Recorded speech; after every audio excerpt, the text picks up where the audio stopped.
Hello, Starlight. Welcome to my channel, or welcome back to my channel. Tonight, we step onto the platform, and into a year that won't feel the same. Welcome back to Bookworm Echoes, where every story leaves an echo, and some echoes don't fade. So without further ado, here's Chapter 41, where secrets begin to take shape. Time skip, train station, start of year 4. Hayley runs into the wall, and the world fades from the London platform to the Hogwarts Express platform. She looks around as everyone is chatting before she notices Jake and Rory, who is in year 2, chatting about new classes. She smiles a bit before she notices Iris running over, and she hugs her before kissing her new girlfriend.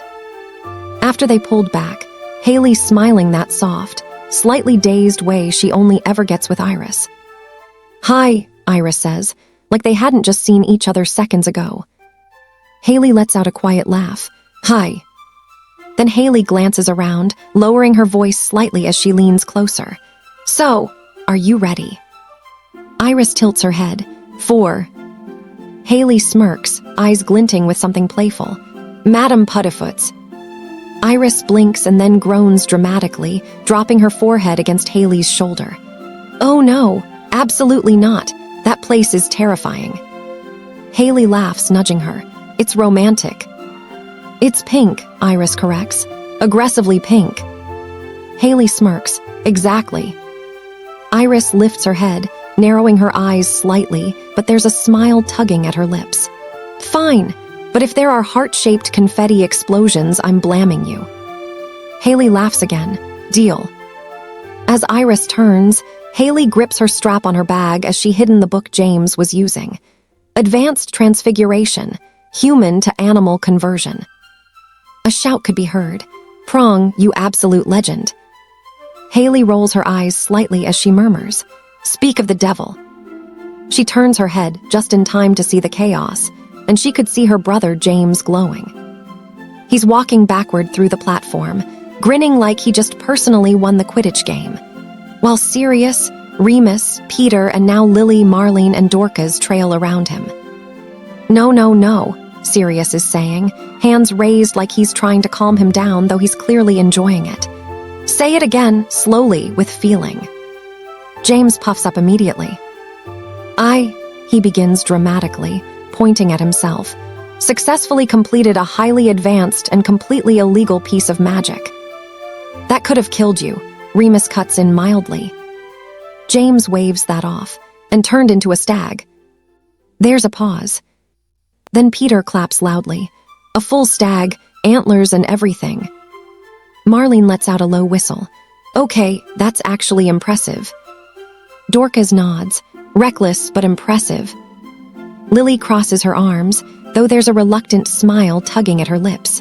"You are insufferable." James shrugs his shoulders. "I prefer extraordinary, Evans." Sirius slings an arm around Remus's shoulders, grinning.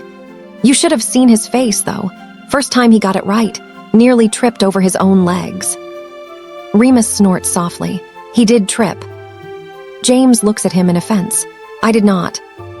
Remus looks at him. "You did." James murmured, "Traitor."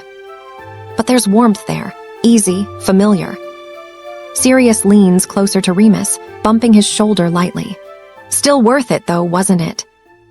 Remus glances at him, and for a moment, the noise of the platform seems to fade again. "Yeah," he says quietly. Sirius smiles, and it's softer than usual and real. Hayley notices and her brow lifts slightly, something clicking as she watches the way Sirius's hand lingers just a second longer than necessary on Remus's shoulder. The way Remus doesn't move away, or the way Lily doesn't even look surprised. Hayley smiles before James yells, "Hazel!"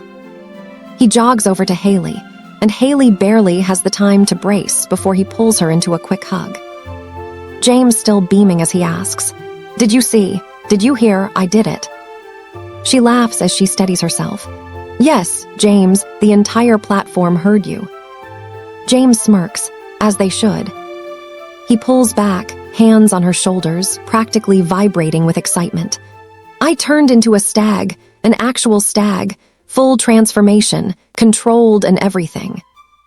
Hayley grins at him. I'm proud of you. And she means it. Hayley hesitates as she looks over to Iris, as she's the one now hiding a secret before looking back at James. James wrapped his arms around her, and they all start to walk to the train. Year 4 had only just begun, and already secrets were taking shape. Chapter 42, the year the silence started. Time skip, Hogwarts Great Hall. After arriving at Hogwarts, Hayley and Iris walks into the Great Hall holding hands. Her thumb brushes over Iris's knuckles absent-mindedly as her eyes scan the room, taking everything in the way she always did. 4th year, but it shouldn't feel this. Heavy. Iris squeezed her hand gently, grounding her. You're doing that thing again. Hayley blinked. What thing? Iris looks at her. I'm analyzing everything like it's going to attack you's thing. Hayley huffed a quiet laugh, leaning slightly into her. It's a useful skill. It's a paranoid skill. Still useful. Iris smiled softly, but her gaze drifted too, toward the Slytherin table. And that's where the shift really showed. The older Slytherins weren't loud. That was the first thing that stood out. 5th years and above sat closer together than usual, voices low, heads inclined inward. What should have been first night chatter felt more like strategy. Regulus sat among them, posture straight, expression unreadable, but his attention wasn't fully on the group. It flickered once, toward Hayley and then away again. Beside him, Barty crouched Jr., leaned back slightly, something sharp and amused curling at the corner of his mouth as one of the older students spoke. His fingers tapped idly against the table, restless, calculating. Further down, Severus sat stiffly, shoulders tense, gaze fixed somewhere ahead, but not really seeing it. Because across the room, Lily was laughing, not with him, with Marlene and Dorcas. Like nothing had ever broken. Snape's jaw tightened, and he looked away. At the Slytherin table, Sophia sat just slightly apart, not excluded, but not fully inside the circle either. Her eyes lifted the moment Hayley walked in. For a second, there she was, the same Sophia. The one who used to sit cross-legged on the floor with Hayley, whispering about spells they shouldn't be trying. The one who laughed too loud and didn't care who heard. Her lips twitched upward, almost a smile. Hayley brightened immediately, instinctively starting to step forward, but then Barty leaned closer to Sophia, saying something low. Not loud, not forceful, but enough. Sophia's expression shifted, just slightly. The almost smile faded into something more controlled, more careful. She looked back at Hayley, and this time she didn't wave. Just a small nod, distant. Hayley stopped mid-step. Iris felt it instantly. Her grip tightened. Hey. Hayley forced a small smile. She's just settling in, new year. Iris didn't say anything right away. Because she saw it too. That wasn't just new year. That was pulling away. Come on, Iris said gently. Let's sit. The Gryffindor table was louder, warmer, normal in a way that felt almost out of place compared to the rest of the room. James was mid-story already, animated as ever, hands moving as he talked while Sirius laughed beside him. Remus sat with a small, knowing smile, while Peter nodded along eagerly.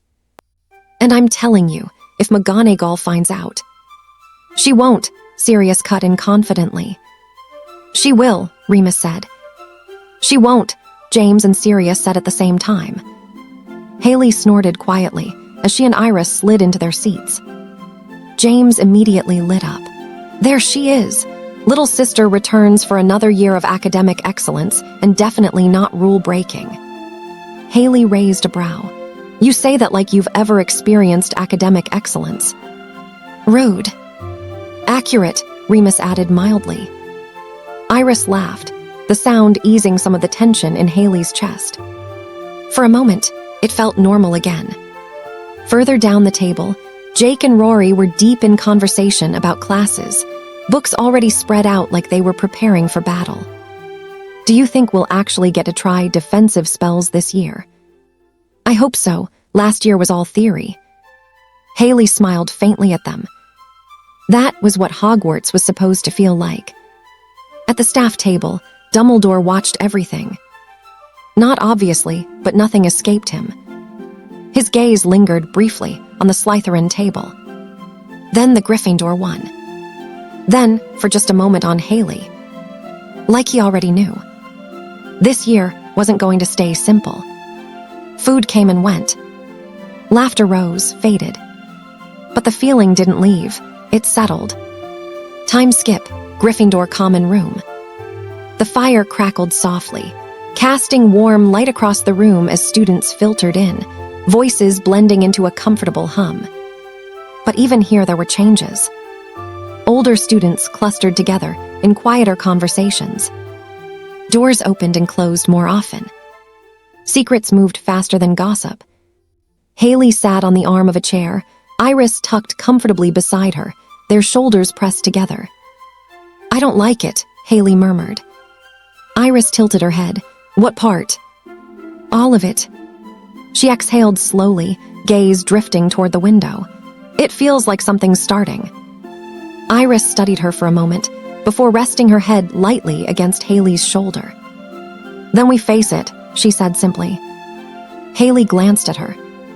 A small smile returned, real this time. Together. Iris intertwined their fingers again. Always. Across the castle, however, in the shadows, beneath the Slytherin dormitory's wand flickered. A whisper, low, deliberate, not a spell taught in any classroom and not meant to be heard. Chapter 43. Fear Wears Familiar Faces. Time skip, Defense of the Dark Arts. Hayley walks to the Defense of the Dark Arts with Iris, holding her hand. Professor Tenebris turns around to face them. "Hayley, Iris, please stand with the rest of the class." They moved to join the others. James leaned casually against a desk, but his eyes flicked briefly to Hayley, checking. Sirius stood beside him, arms crossed, already looking half amused. Remus, quieter, more observant, was watching the wardrobe. Peter hovered near the back, shifting his weight nervously. He looks at the other students. "Today, we will be learning the spell Ridiculous." A faint thump echoed from inside. Some of the students flinched. Tenebris continued smoothly. "A boggart is a shapeshifter. It takes the form of what you fear most." His gaze swept across the class. "And your task is to make it ridiculous." Tenebris pointed. "Mr. Avery." Avery stepped forward, trying to look confident. The wardrobe creaked open, and the boggart burst out. It became a towering, shadowy figure, faceless, elongated, something watching him from all directions at once. Avery froze. Tenebris's voice cut through sharply. "Spell, Mr. Avery." Avery swallowed. "Are ridiculous." The shadow suddenly shrank, and a ridiculous pair of oversized spectacles popped onto its face, its body deflating like a balloon until it squeaked pathetically. Laughter broke out. Avery stepped back quickly, pretending it didn't rattle him. "Mr. Rosier." Rosier walked forward, chin high. The boggart shifted and became a cracked mirror. His reflection stared back, wrong, twisted, imperfect. His confidence flickered. A ridiculous. The mirror warped, and his reflection suddenly started pulling exaggerated faces, sticking its tongue out, spinning in circles like a clown. A few students laughed. Rosier didn't. But he stepped back anyway. "Mr. Mulciber." Mulciber stepped forward with a smirk. The boggart turned and became a professor, looming over him, shaking their head in disappointment. The smirk dropped. Ridiculous. The professors suddenly tripped over their own robes, tumbling dramatically and reappearing with a rubber chicken in hand. Sirius snorted. James outright laughed. Mulciber forced a grin, like it didn't hit deeper than it did. "Mr. Pettigrew." Peter jumped slightly. He shuffled forward. The wardrobe creaked again, and the boggart became a massive, hissing snake, coiling toward him. Peter stumbled back. "Are ridiculous." The snake instantly shrank and inflated like a balloon animal, squeaking as it twisted itself into a ridiculous knot. The class laughed louder this time. Peter gave a shaky laugh, backing away quickly. Tenebris nodded. Good, you are beginning to understand. His gaze shifted, and now it landed on Iris. Iris. Hayley's grip tightened slightly. Iris squeezed once, "I'm fine," and stepped forward. The room quieted. The wardrobe door opened slowly this time. No sudden movement. No immediate shape. Just silence. Then the boggart shifted. And it became Hayley. But not her. This version was still, cold with empty eyes. Gone. A breath caught somewhere in the room. James straightened. Sirius's expression dropped instantly. Remus's eyes flicked sharply to Iris. Hayley froze. Iris didn't move at first and didn't blink. Just stared. Her voice, when it came, was quieter than usual. Ridiculous. The still version of Hayley blinked and suddenly exaggerated into something ridiculous and overdramatic, swooning onto a chaise lounge that hadn't been there before, fanning herself dramatically like a Victorian actress. "OH, I have perished." She collapsed again, overly theatrical. The class burst into laughter. But it was softer this time. Careful. Iris stepped back, expression neutral, but her hand found Hayley's again, immediately like it was instinct. Tenebris watched her for a moment longer than the others, then nodded. "Well done." But his tone had shifted. He understood. "Hayley." She steps forward. This time, she doesn't hesitate, but there's something more aware in her posture now, like she's bracing without fully knowing why. Her hand slips from Iris's. The wardrobe creaks open slower than before. Quieter. The boggart emerges, and for a moment it looks like nothing. Just darkness pooling on the floor. Then it shifts, and becomes a door. Old, wooden, slightly open. Warm light spills through the crack. Soft. Inviting. Safe. Hayley frowns confused. That's not. The door creaks wider. And now you can hear it. Laughter. Faint but real. Voices. People talking. A home. A place she's not in. Her breath catches. She takes a step forward without realizing it. Sirius tilts his head slightly. Why's that creepy? Remus doesn't answer. Because he gets it. Hayley reaches the door, and just before she can touch it, it slams shut. The light disappears. The laughter cuts off. Silence. Cold. Final. The handle won't move. Locked. From the other side. Hayley freezes. That hits. Not fear like screaming, but something quieter. Heavier. James's expression drops. Iris takes a step forward without thinking. Tenebris watches carefully. Waiting. Hayley stares at the door. Jaw tight. Eyes sharp now.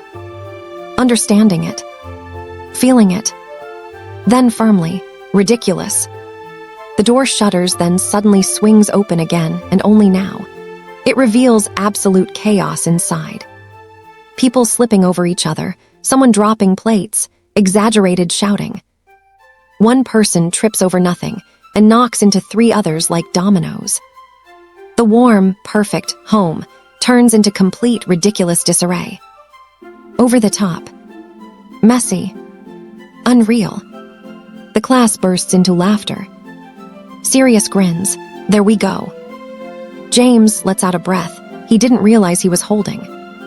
Remus watches Hayley, and not the boggart. Hayley steps back. Calm again, but quieter.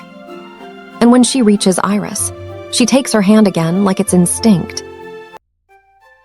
Chapter 44, Operation. Invisible Revenge Time Skip, Common Room. Hayley was writing to her parents about things that has been happening in Hogwarts on her seat. She lifts her eyes up, and she sees Sirius and Iris speaking to each other before Sirius starts to crawl over Iris as he spoke to her, and jealously flickers in her eyes, but she doesn't show it. Iris pushes Sirius back with her foot on his chest. Down, doggy. Sirius let out an exaggerated oof, dropping back dramatically like he'd been mortally wounded. Cruel, heartless, I was only offering my delightful company. Which no one asked for, Iris shot back, not even looking up from her book. A few of the others snorted. James, lounging nearby with Remus, glanced over with a grin. You walked into that one, mate. Remus, ever the observer, just shook his head slightly, though there was a faint smile tugging at his lips. Hayley watched it all for a moment longer. Then an idea sparked. Slowly, very slowly, the corner of her mouth lifted. Oh, this could be fun. She folded her letter neatly, setting it aside as she rose from her chair without drawing attention. No one noticed. Why would they? Sirius had already launched into another dramatic monologue, trying to defend his honor, which was clearly a lost cause. Perfect distraction. Hayley slipped toward the staircase, quiet as a whisper.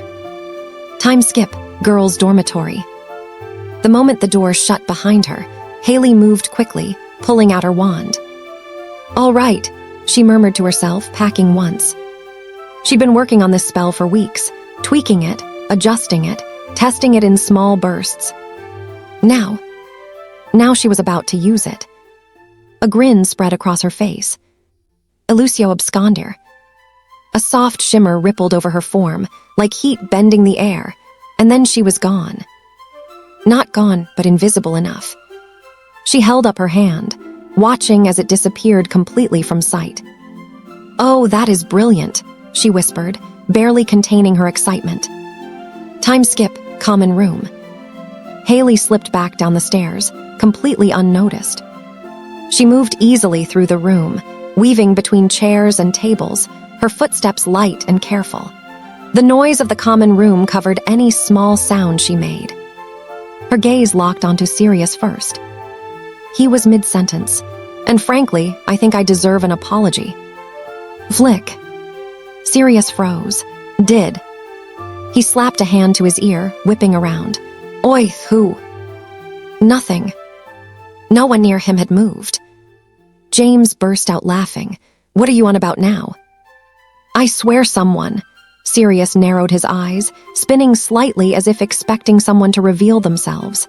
Very funny. Hayley bit down on a laugh, covering her mouth instinctively even though no one could see her. Merlin, this was amazing.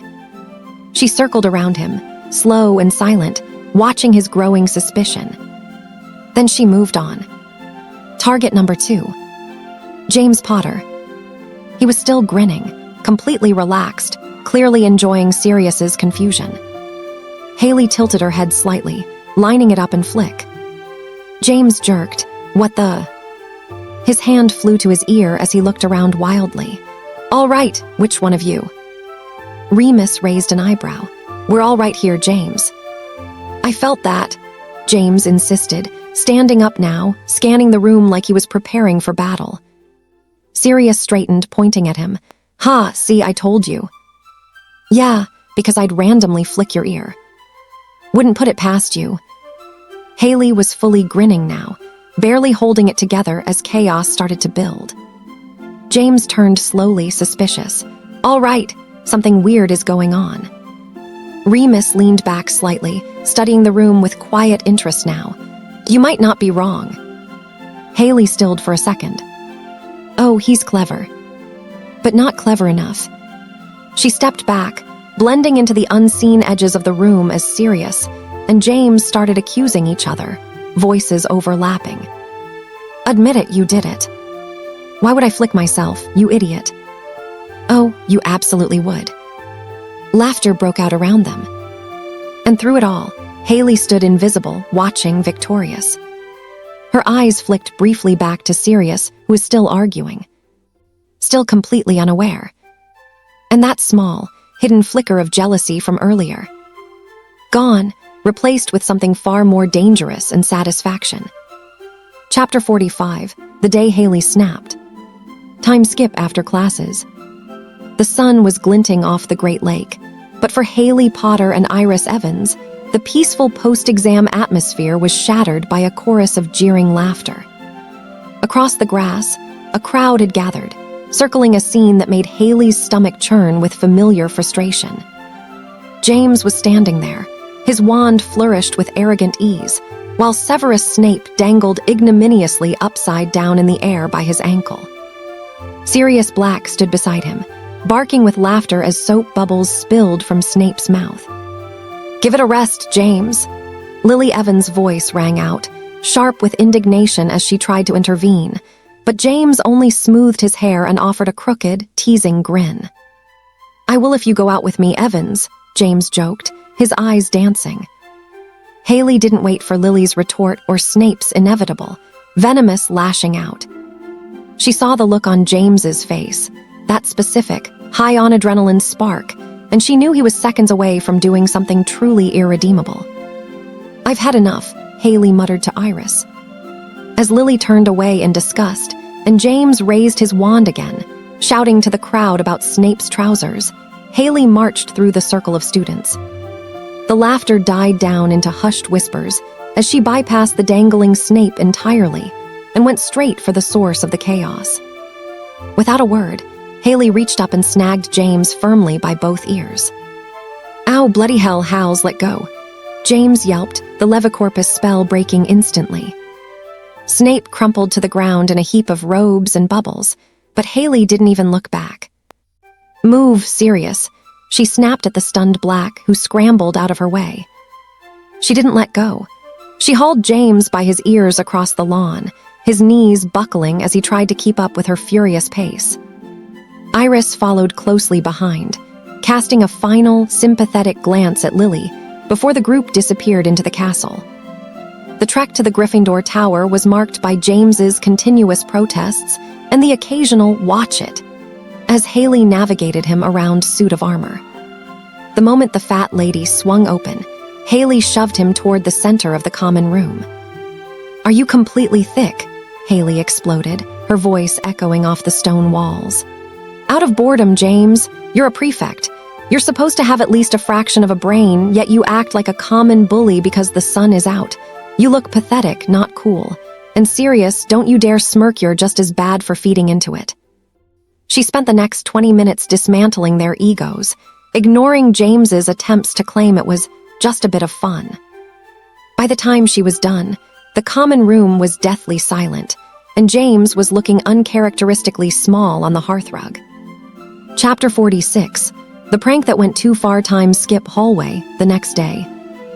The hallway was a tunnel of cold stone and flickering shadows, the air smelling of damp earth and old parchment. Hayley walked close to the wall, her footsteps muffled by the heavy rug, until a pair of voices stopped her dead. Around the corner, two sixth-year boys who are prefects by the look of their posture were huddled together, their faces pale in the torchlight. "I'm telling you, Black's finally lost it," the taller one whispered, his voice trembling with a mix of awe and horror. "He didn't just hex him, he orchestrated the whole thing. He told Snape how to freeze the willow. Tonight, on a full moon." Hayley felt a chill that had nothing to do with the drafty corridor. She knew the whomping willow. Even from the castle, you could sometimes hear the rhythmic, violent thud crack of its branches striking the ground, a sound like breaking bones. The tree was a monster, a sentinel of wood and fury, and the thought of being trapped beneath it was enough to make her breath hitch. He sent him down that passage to find Lupin, the other sixth-year breathed, leaning in. God, he's going to get him killed, if Potter hadn't realized and bolted after them at the last second. "James got there just in time to drag him out by the robes," the first boy replied, sounding sick. "But Snape saw. He saw Remus mid-shift. He knows what he is now. Sirius nearly made a murderer out of his best friend just to settle a score." The words hit Hayley like a physical blow. This wasn't a prank. A prank was a runaway snitch or a botched transfiguration. This was a death sentence wrapped in a dare. To Sirius, it was likely just a way to punish Snape for poking around where he didn't belong, a reckless justification for a cruel impulse. But to Hayley, the intent to harm was blindingly clear.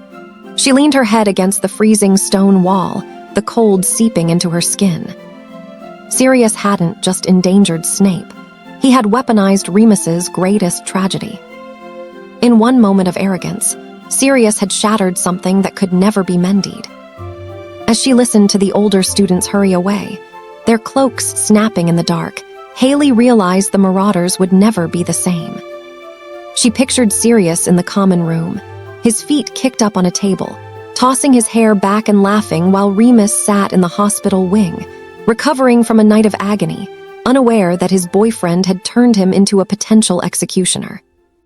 The laughter in the common room was going to sound very different from now on. Time skipped the library. Hayley retreated into the shadows of the library stacks, her mind reeling. The silence of the library usually comforted her, but now the towering shelves felt like they were closing in. She found a secluded nook between a history of dark arts and advanced potion making, sliding down the wall until she hit the floor. The reality of what she'd heard began to settle like lead in her stomach. This was the point of no return. She had always known Sirius was reckless as it was part of his charm, the rebel without a cause, energy that drew people to him.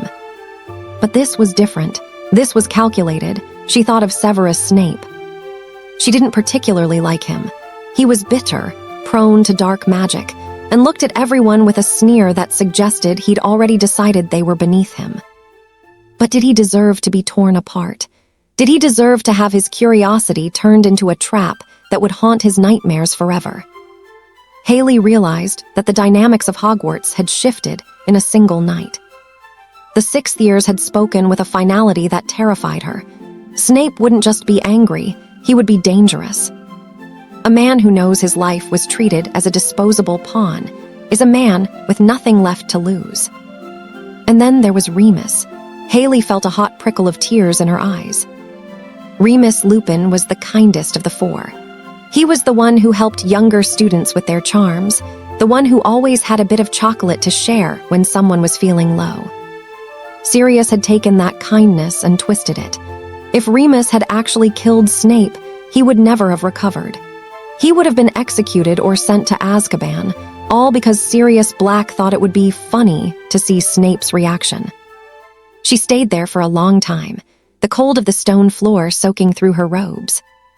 The distant chime of the clock tower signaled the hour, but she didn't move.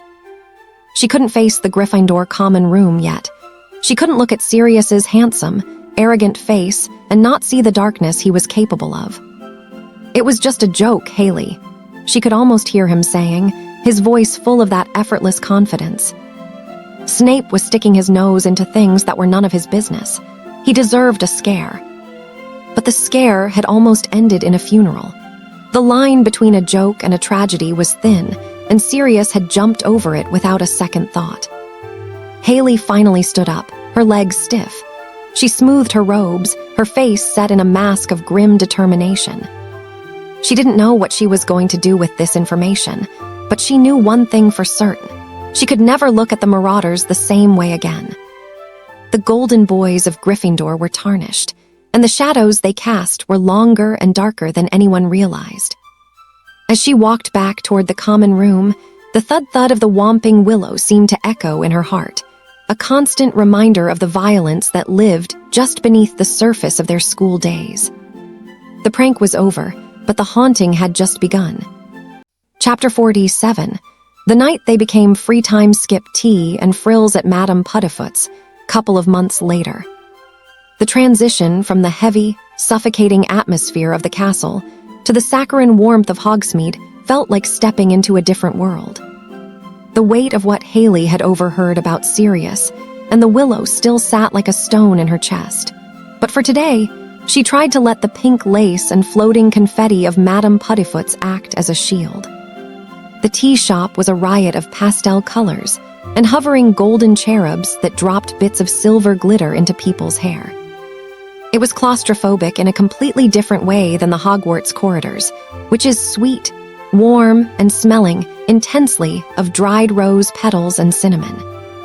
Every table was draped in stiff, starched lace, and the air was thick with the giggles of fourth-year couples and the clink of delicate china. Hayley sat across from Iris, watching the way the steam from their tea curled between them. Iris looked radiant, the soft lighting of the shop catching the golden highlights in her hair. For a few moments, the horrifying image of the Whomping Willow and the way those sixth years had described it, like a death trap waiting to spring, faded into the background. They shared a plate of circular tea cakes, the sugar glaze cracking under their forks, and spoke in low, intimate tones. "You've been stirring that sugar for 5 minutes. Hayley," Iris noted softly, reaching across the lace tablecloth to still Hayley's hand. Her touch was grounding, a warm contrast to the cold dread Hayley had been carrying. "You seem a million miles away. Is it the exams?" "Just thinking about how much I needed this," Hayley said, her voice a bit steadier than she felt. She couldn't tell Iris, yet not here, surrounded by floating hearts and the smell of raspberries. "Just you and me, away from the Gryffindor chaos." They lingered as long as they could, letting the mindless chatter of other couples wash over them. Hayley watched a group of Ravenclaws at a nearby table, wondering if they had any idea how thin the veneer of safety at Hogwarts really was. To everyone else, Sirius Black was just a charming troublemaker. Only a handful of people knew he had looked at a classmate and seen a target for a monster.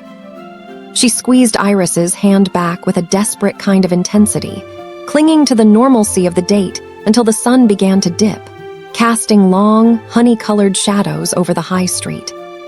Time skip Forbidden Forest. The transition to their private sanctuary was a quiet one. They trekked toward the edge of the Forbidden Forest, bypassing the main paths until they found a hollow hidden by a thicket of ancient oaks and silver birches. Here, the air was crisp and smelled of pine needles and damp moss, which is a far cry from the suffocating perfume of the tea shop. The ground was a carpet of old leaves, muffled and soft under their boots. The moon wasn't full tonight, but a fact for which Hayley was profoundly grateful, but the stars were bright enough to illuminate the silver vials they held. The Animagus transformation was a grueling, months-long process of patience, whispered incantations, and keeping mandrake leaves tucked under their tongues until their mouths tasted of bitter earth. Tonight was the culmination. "Ready," Iris whispered. Her breath hitched, a puff of white in the cooling air. She looked nervous, but there was a spark of fierce magic in her eyes that made Hayley's heart swell. Hayley nodded, her own heart hammering against her ribs like a trapped bird. "Ready, on 3. They stood back to back, the cold grass crunching beneath their heels. They began the final incantation, a rhythmic, low thrum of magic that seemed to vibrate in the very marrow of their bones. The air around them began to crackle, static raising the fine hairs on Hayley's arms. Amato animo, animato animagus. The sensation was like being pulled through a keyhole while simultaneously exploding outward. For Hayley, the world suddenly rushed upward as her perspective plummeted. Her bones snapped and reshaped with a fluid, painless heat, her spine lengthening and her joints shifting into new, agile angles. Her vision sharpened into a high-contrast spectrum of movement and scent as she could suddenly smell the sap in the trees and the musk of a badger 300 yards away. Her heavy winter cloak seemed to melt into thick, russet-red fur, and her fingers vanished into padded, silent paws. She let out a small, sharp yip that echoed through the trees. She was a fox, lithe, quick, and built for the shadows. She felt a surge of predatory grace, her white-tipped tail twitching with a life of its own. A soft, melodic mew drew her attention. Beside her, where Iris had been standing, was a sleek ginger cat. Iris's feline form was elegant and dainty, her fur the color of a marmalade sunset, glowing even in the dim starlight. She had bright, intelligent green eyes that blinked at Hayley with immediate recognition and a hint of playful mischief. The fox trotted in a swift, silent circle around the cat, her nose twitching as she took in Iris's new scent, which is warm, like sun-baked brick and cream. There was a profound sense of liberation in this skin. As a fox, Hayley didn't have to carry the weight of Sirius's betrayal or the fear of the coming war. She was just instinct and moonlight. The ginger cat arched its back in a luxurious stretch before batting a playful paw at the fox's snout. Hayley the fox nudged her wet nose against Iris's shoulder, letting out a low, vibrating huff of contentment. In the silence of the clearing, tucked away from the prying eyes of prefects and the dark secrets of the castle, they were finally free. The fox and the cat sat together in the shadows, two small sparks of light in the vast, whispering woods. Chapter 48, when she should have walked away time skip hospital. The air in the hospital wing was thick with the scent of ozone and dried dittany, a sharp, clinical smell that usually signaled the end of a crisis. But for Remus, the crisis didn't end when the moon waned. It had been months since the incident at the Whomping Willow, yet the scars, both the silver ones on his skin and the jagged ones on his soul, refused to fade. Hayley stepped softly, her boots making almost no sound on the polished stone floor. She carried a small paper bag from Honeyjuke's, which is dark chocolate, the heavy, bitter kind that Remus said helped ground him when the world felt like it was spinning out of orbit. "Remus," she whispered, pulling the heavy white curtain back just an inch. He was sitting up, a tattered book on ancient runes resting forgotten on his lap. He looked hollowed out. Even months later, the weight of Sirius's betrayal hadn't lifted. It had merely settled into his bones. He looked up, and for a second, the sheer exhaustion in his eyes made Hayley's heart ache. "Hayley," he breathed, a ghost of a smile flickering on his tired face. "You shouldn't be here. The sun is actually out for once. You should be by the lake." "The lake is crowded and loud," Hayley said firmly, sitting in the hard wooden chair beside his bed. She set the chocolate on his bedside table. "And besides, I wanted to see how the recovery was going. Madame Pomfrey said this was a particularly rough one." Remus glanced down at his bandaged forearm. "They're all rough now, ever since," he trailed off, his jaw tightening. He didn't have to finish the sentence. Ever since Sirius had turned his transformation into a trap, the wolf inside Remus seemed more restless, more prone to lashing out at itself. "I saw him today," Hayley said quietly, watching Remus's reaction. "Sirius! He was in the courtyard acting like nothing had changed, laughing, tossing that hair of his." Remus's expression turned to stone. "He still doesn't get it. He thinks I'll eventually come around because we're boyfriends. But you can't be dating with someone who treats your life like a loaded gun they can point at anyone they dislike." He looked at her, his amber eyes searching. "I'm glad you stopped hanging around them, Hayley. I wouldn't want his perspective rubbing off on you." The silence that followed was thick and complicated. Hayley reached out, her fingers tentatively brushing against the edge of the mattress, dangerously close to his hand. "I couldn't stay," she admitted, her voice dropping to a jagged whisper. "Not after what I heard those prefects saying, not after seeing what it did to you." Remus turned his hand over, his fingers curling slowly around hers. It wasn't the casual, easy touch of a friend. There was a desperate, grounding pressure to it, a silent plea for someone to see him as more than a victim or a monster. Hayley felt a jolt of something electric and terrifyingly wrong shoot up her arm. She thought of Iris. She thought of the ginger cat leaping through the forest, the sweetness of the tea at Madame Puddifoot's, and the way Iris looked at her with such uncomplicated, radiant devotion. Iris was the light. Iris was the safety she had worked so hard to build. But then she looked at Remus. She saw the quiet strength of a boy who had been broken and put back together 1,000 times, and the raw, bleeding honesty in his eyes. When he looked at her, it wasn't with the playful flirtation the school was used to. It was a look of profound, soul-deep recognition. It was a magnetic pull toward someone who understood that the world wasn't just gold and red. It was gray and cold and lonely. "Why do you keep coming back, Hayley?" Remus asked, his voice low and vibrating with an emotion he was trying to suppress. "Iris is probably waiting for you at the library. You have a life out there, a good one." "I know," Hayley breathed, her heart hammering a frantic, guilty rhythm against her ribs. She should pull her hand away. She should mention Iris. She should stand up and walk out into the sunlight. Instead, she shifted closer, her thumb tracing a slow, distracting circle over his knuckles. The air between them felt charged, like the heavy, static-filled silence before a thunderstorm. It was a betrayal of her promises, of Iris, of the path she had chosen, but in the dim light of the infirmary, with the wreckage of the Marauders behind them, it felt like the only thing that was real. "I should go," she whispered, her eyes fixed on his lips. "I know," Remus replied, but his hand tightened on hers, pulling her just an inch closer across the divide. They were both hurting, both disillusioned, and in the quiet of the hospital wing, they were weaving a bond out of the very shadows Sirius had left behind. It was a love born from ruins, hidden and heavy, with the weight of the girl waiting for Hayley in the light. Chapter 49, When Brotherhood Died Time Skip Common Room. The Gryffindor common room was too warm. The fire crackled with an artificial cheer that seemed to mock the tension, suffocating the air. It was a Saturday night, as traditionally a night for smuggled butterbeer and loud, nonsensical debates about Quidditch. But tonight, the room felt like a glass house on the verge of shattering. James was the only one moving. He was practically vibrating with the effort of being the glue. "Right, exploding snap," he announced, slamming a deck of cards onto the low table. "Peter, you're in. Sirius, stop brooding and deal."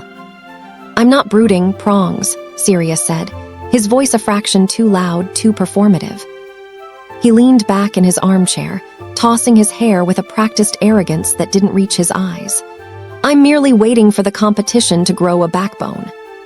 Peter gave a nervous, high-pitched titter, looking quickly at James for direction. "I'm in. Yeah, definitely." Across from them, Remus didn't look up from his book. He hadn't turned a page in 20 minutes. His posture was rigid, his shoulders pulled in as if he were trying to occupy the smallest amount of space possible. Hayley sat on the rug by the hearth, her back against the sofa where Iris sat. The distance between her and Iris was only a few inches of fabric, but it felt like an abyss. Since the breakup, the silence between them had become a living thing, heavy and untethered. "Remus, playing?" James asked, his voice hopeful, almost pleading. "I'm tired, James," Remus said quietly. The voice was hollow. It wasn't the tired of a long day, it was the exhaustion of a soul that had been scraped thin. The silence that followed was agonizing. Sirius's grin didn't falter, but his knuckles went white where he gripped the edge of his chair. "Suit yourself," Sirius said, snapping a card down. "More glory for me." The cards exploded. Peter jumped, and James laughed a forced, jagged sound. Iris watched them, her eyes sharp and cold. She wasn't playing James's game of pretend. She looked at Sirius, then at the back of Remus's head, and finally at Hayley. She felt like a ghost in her own house. An hour later, the party had died a miserable death. Peter had scurried up to bed, and James was in the corner, fruitlessly trying to organize a stack of parchment. Sirius stood by the window, staring out at the grounds. Hayley approached him, her footsteps silent. "You're glaring at me worse than Evans does. Hales," Sirius said without turning around. He tried for a smirk, but it came out as a grimace. "Is my hair out of place?" "You could have killed him, Sirius," Hayley said. Her voice wasn't loud. It was devastatingly calm. Sirius stiffened. "Snape was."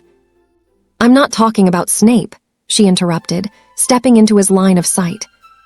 Her eyes were bright with a fierce, protective anger. "You could have killed Remus. You could have turned his life into a murder scene. You took the one thing he fears most about himself, and you turned it into a prank." Sirius finally looked at her. For a second, the mask slipped. The guilt was there, raw and bleeding, beneath the surface of his gray eyes. He saw the way Hayley looked at him, not with the hero worship of a younger sister, but with the profound disappointment of someone who truly knew him. "He won't even look at me," Sirius whispered, his voice cracking. "Can you blame him?" Hayley asked. Sirius looked past her toward the corner, where Remus was still huddled over his book. He saw the way Remus's hand trembled. He also saw the way Remus's eyes flickered toward Hayley, searching for her presence like a compass needle looking for north. Sirius felt a sharp, cold pang in his chest. Before the willow, that look had belonged to him. James caught Remus as he finally stood up to leave. "Moony, wait," James said, stepping into his path. I should have seen it. I should have known Sirius was spiraling. I'm sorry I wasn't paying attention." Remus looked at James, and for a moment the old warmth flickered. But it was extinguished by a deep, bone-weary sigh. "You're not responsible for him, James. You're not his keeper. You didn't do this." "But I can fix it," James urged, his hand hovering over Remus's shoulder, not quite daring to touch. "We can get back to how it was." "No," Remus said, and the finality of it made James flinch. "We can't. The air is different now." Remus walked away, his gait uneven, leaving James standing alone in the center of the room, holding onto a ghost of a brotherhood that had already vanished. Hayley found Remus in the library long after the candles had burnt low. He was sitting in their usual nook, staring blankly at a bowl of cold tea. She didn't ask if he was okay. She didn't ask him to talk about the tunnel or the moon or the betrayal. She simply sat down beside him on the bench. She reached into her pocket and pulled out a bar of Honeyjuke's best chocolate, breaking off a piece and sliding it onto the table in front of him. Remus looked at the chocolate, then at her. Slowly, the tension in his jaw began to unspool. He didn't say thank you. He didn't have to. He leaned his head back against the stone wall, and after a moment of hesitation, he let his shoulder rest against hers. It was a heavy, dependent weight. "You don't have to stay, Hayley," he murmured, his eyes closing. "I know," she replied. She reached out and took his hand. His skin was scarred and rough, but she held it with a gentleness that made his breath hitch. She wasn't asking anything of him. She was just a steady beat in the silence. For the first time in months, Remus felt the wolf in his mind go quiet. Up in the astronomy tower, the wind whistled through the battlements, biting and cold. Iris leaned against the stone, her cloak billowing around her. "It's freezing up here. You're trying to catch dragon pox." She didn't turn to see Sirius stepping out of the shadows. "Better than suffocating downstairs," she snapped. Sirius leaned beside her, looking out at the forbidden forest. James is losing his mind. He thinks if he buys enough butter beer, we'll all forget that everything is rubbish. "He's a fool," Iris said, "but at least he cares. You're just standing around waiting for everyone to apologize to you for being upset." Sirius let out a sharp, hollow laugh. "Is that what you think?" "I think you're terrified," Iris said, turning to look him dead in the eye. "I think you hate yourself so much right now that you're trying to burn every bridge left just to see if anyone cares enough to put the fire out." Sirius flinched as if she'd slapped him. Most people were blinded by his charm or cowed by his temper, but Iris saw the rot. She saw the scared boy hiding behind the Black family arrogance. "Do you ever stop pretending you don't care, Sirius? It's exhausting to watch," she challenged. Sirius stepped closer, his shadow falling over her. He wanted to bark a retort, to insult her, to push her away like he pushed everyone else. But as he looked at her, fractured and lonely in the wake of her own heartbreak, and the anger died. "I don't know how to stop," he admitted, his voice barely a whisper against the wind. For a long moment, they just stood there, two jagged pieces of a broken world. Iris didn't offer him comfort, but she didn't leave. And for Sirius, that was the most honest thing he'd felt in years. The night settled over Gryffindor Tower like a heavy shroud. In the boys' dormitory, James lay staring at the canopy of his bed, pretending to sleep while his mind raced with ways to force a reconciliation. Peter was already snoring, his ignorance a blissful shield. Sirius lay awake, staring at the ceiling, listening to the silence from Remus's bed. It was a silence that felt like a physical barrier, one he didn't know how to climb. But by the window, in the pale wash of moonlight, two figures remained. Remus sat in the window seat, wrapped in a blanket. Hayley was beside him, her head resting on his shoulder as they shared the last of the chocolate in a comfortable, healing hush. Sirius watched them from the shadows of his hangings. He saw the way Remus leaned into her, The way he let his guard down in a way he wouldn't even do for James anymore. Sirius realized then that the hierarchy had shifted. The center of their world had broken, and new orbits were forming. Somewhere in the castle, Iris was staring at the stars, and Sirius was staring at the ruin of his friendships. The Marauders were still in the same room, but they had never been further apart. Childhood had ended in a tunnel under a willow tree, and all that was left was the cold, quiet work of surviving the fallout. Chapter 49, When Brotherhood Died Time Skip Common Room. The Gryffindor common room was too warm. The fire crackled with an artificial cheer that seemed to mock the tension, suffocating the air. It was a Saturday night, as traditionally a night for smuggled butterbeer and loud, nonsensical debates about Quidditch. But tonight, the room felt like a glass house on the verge of shattering. James was the only one moving. He was practically vibrating with the effort of being the glue. "Right, exploding snap," he announced, slamming a deck of cards onto the low table. "Peter, you're in. Sirius, stop brooding and deal."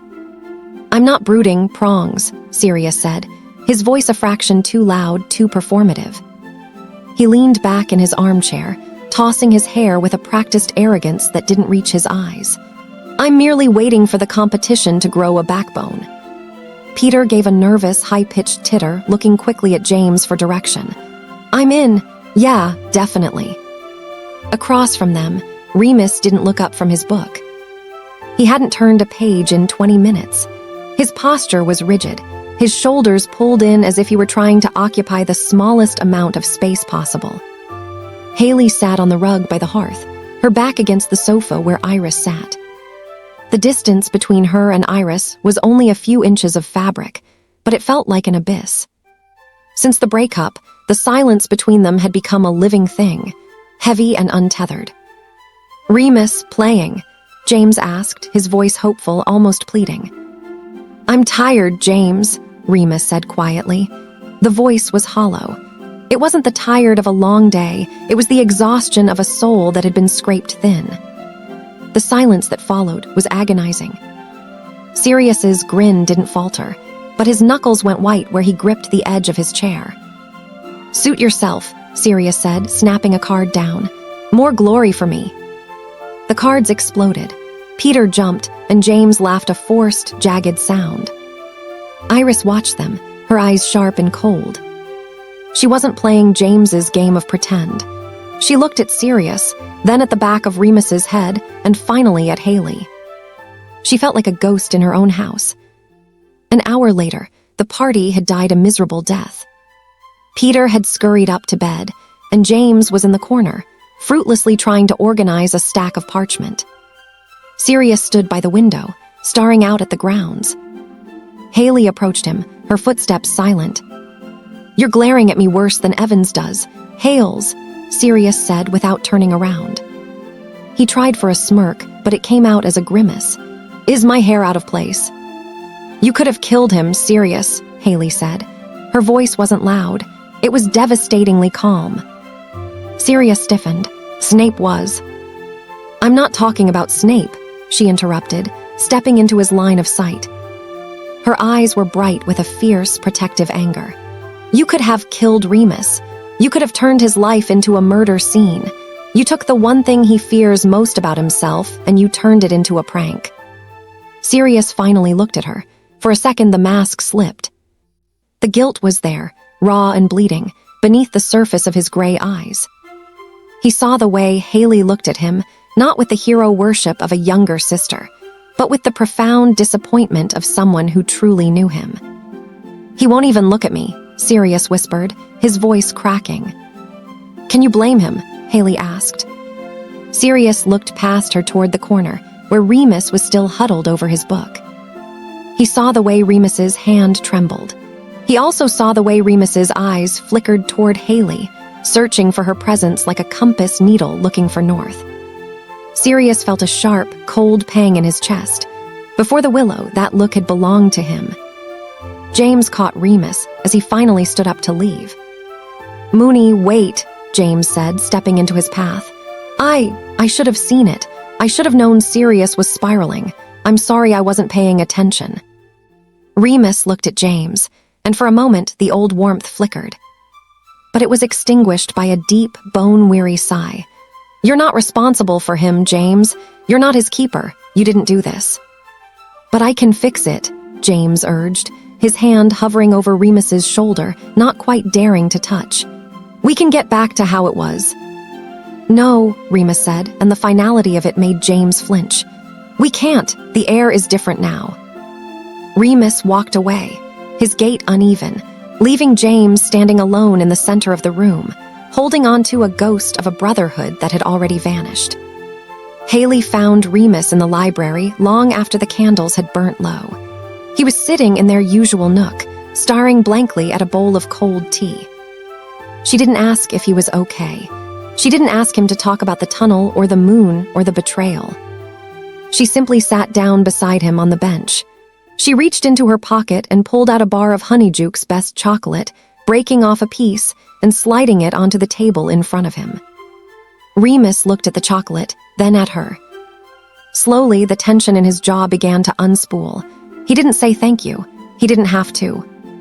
He leaned his head back against the stone wall, and after a moment of hesitation, he let his shoulder rest against hers.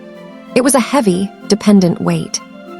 "You don't have to stay, Hayley," he murmured, his eyes closing. "I know," she replied. She reached out and took his hand. His skin was scarred and rough, but she held it with a gentleness that made his breath hitch.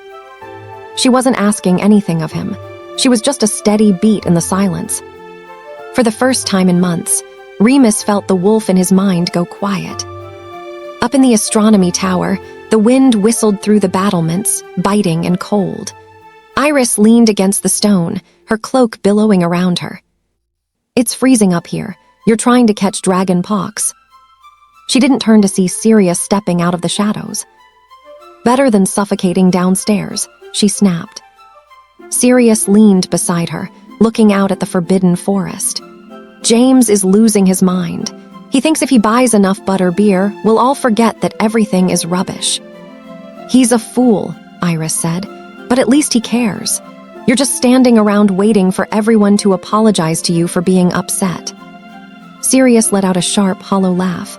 "Is that what you think?" "I think you're terrified," Iris said, turning to look him dead in the eye.